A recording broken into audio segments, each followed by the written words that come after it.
안녕하세요. 글로벌 가맹 거래사입니다. 현재 2024년 8월 16일 오후가 지나고 있습니다. 오늘은 공정거래위원회에서 2024년 8월 8일 배포한 프랜차이즈 구입 강제 품목 계약서 기재에 대한 질의응답집에 대해 말씀드리겠습니다. 이 질의응답집은 공정위 가맹사업거래 홈페이지와 공정거래조정원 홈페이지에서 확인하실 수 있습니다. 먼저 프랜차이즈 가맹본사의 구입 강제 품목 가맹계약서 질의응답집의 공통사항에 대해 설명드리겠습니다. 질문 1. 가이드라인에 예시한 대로만 기재해야 하나요? 그렇지 않으면 법 위반에 해당되나요? 답변 아닙니다. 가이드라인은 법적 구속력이 없으며 그 내용이 법 위반 여부의 판단 기준으로 적용되지 않습니다. 이 가이드라인은 개정법 시행에 따라 기재해야 하는 구입 강제 품목의 종류와 공급 가격 산정 방식을 예시한 것입니다.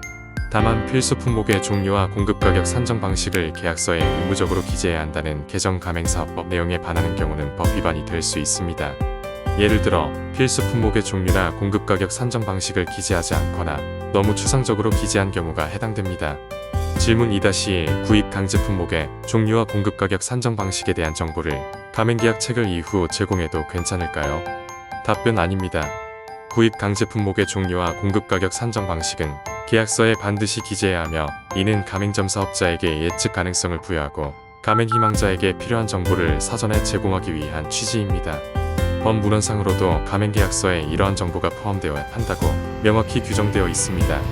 질문 2-2 포스 등 전자매체를 통해 구입 강제 품목의 종류와 공급 가격 산정 방식을 알리고자 하는 경우 이 정보도 계약 체결 전에 제공해야 하나요? 답변 그렇습니다.